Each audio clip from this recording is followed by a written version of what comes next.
The HOA president called 911 on my wife swearing she was smuggling weapons into our cabin.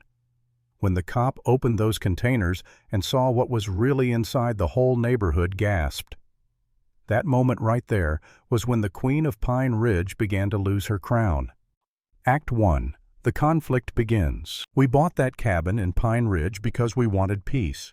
Julie and I needed an escape somewhere away from city noise, away from deadlines and traffic. Pine Ridge looked perfect on paper, tree-lined streets, manicured lawns, a cozy lake down the road. But nobody warned me that the grass here wasn't the only thing cut short, the freedom was too. The morning we moved in, it felt like stepping onto a stage.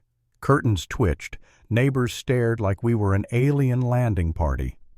Julie started unloading containers, big heavy military cases, the kind that look like they belong in a government warehouse. She carried them with zero effort, calm, precise, like muscle memory. I just sipped my coffee and admired the view.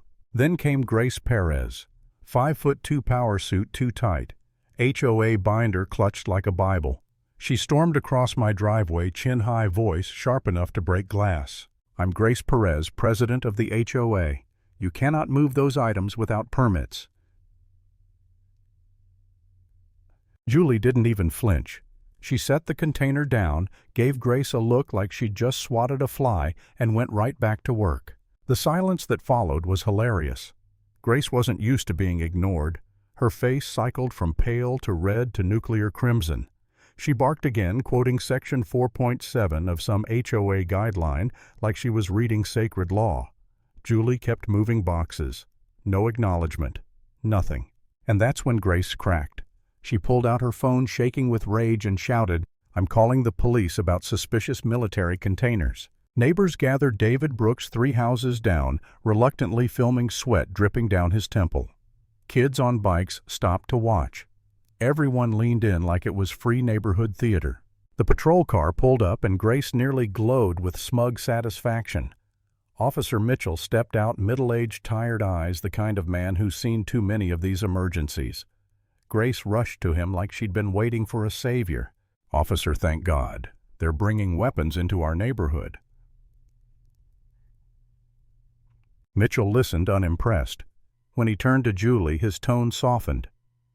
"Ma'am, mind if I check your ID?" She handed it over calmly like she'd done this before. His radio crackled.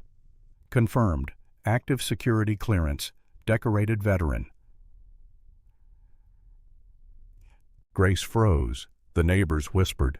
Mitchell straightened, handed the ID back, and said with quiet respect, "Thank you for your service." Then he opened one of the containers. Inside, a bronze star, a purple heart. Challenge coins from missions nobody could pronounce. The crowd murmured with awe. Grace's face drained white, then flared red again as she stammered, "Anyone can buy fake medals online," but it was over. Mitchell's tone turned firm. "These are authentic. There's no violation here." Grace's empire cracked that morning, but instead of retreating, she screamed, "This isn't over. I'll call an emergency HOA meeting." And she stormed off, leaving behind a driveway full of witnesses who'd just seen her humiliate herself. Act 2. Escalation and turning point. 3 days later, the community center was packed. Grace had a projector slides labeled "Unvetted Military Personnel in Civilian Communities." I swear it looked like a conspiracy convention. She clicked through stock photos of soldiers, crime stats about veterans, paranoid rants about sleeper agents. Julie sat front row, crisp white shirt, calm as ever. Grace sweated under fluorescent lights, voice cracking as she introduced her expert witness, her brother-in-law Tom, a supposed security consultant. The man looked like he'd never run further than a beer fridge. Board member Sarah Williams grilled him. "Which branch did you serve in? What years?" He fumbled, muttered classified, until someone in the back yelled, "Isn't this guy a used car salesman?" The room erupted in laughter. Then Officer Mitchell stood. His voice carried like a gavel. "I've responded to 12 false alarms from this HOA president in 6 months. The only threat here is harassment against residents." The crowd cheered. Grace's face burned. Instead of backing down, she spat venom. You're all part of the problem. Military people protecting military people. That was the moment neighbors turned on her completely. Williams motioned for a vote of no confidence. Grace shrieked that she had files, photos, dirt on everyone. Eyes locked on David Brooks, who flinched like a man caught in a trap. That night I felt something shift inside me. For the first time I doubted myself. Sitting at my kitchen table, I stared at those containers. What if Grace was right? What if bringing Julie's past here was a mistake? What if we'd painted a target on our backs? I actually thought about packing up and leaving just to avoid the circus. But Julie put her hand on mine and said, "If we leave, she wins, and she'll keep doing this to every family here. This isn't just about us." That hit me hard. She was right. Grace wasn't just a bully, she was a parasite feeding on fear.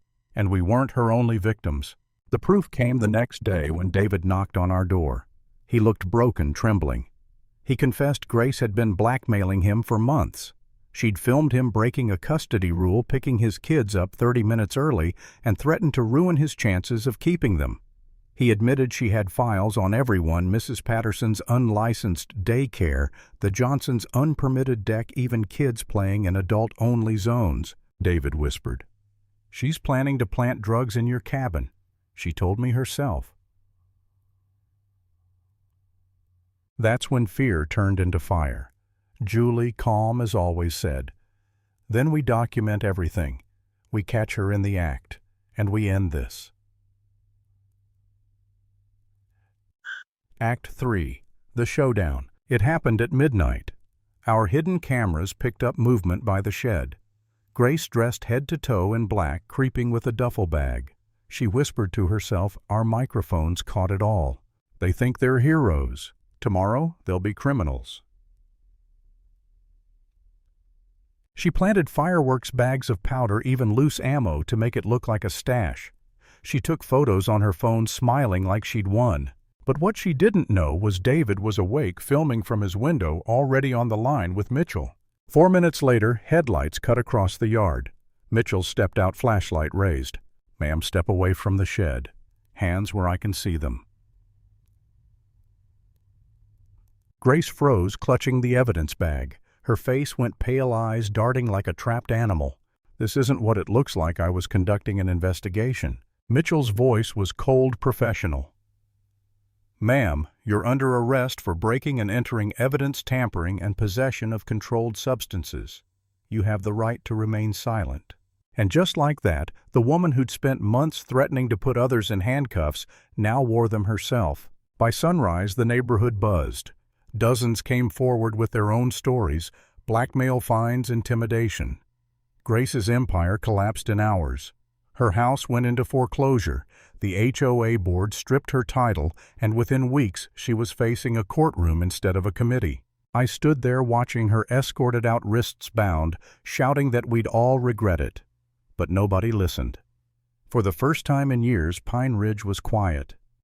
Final line: fear only controls you if you face it alone. Once we stood together, Grace had nothing left.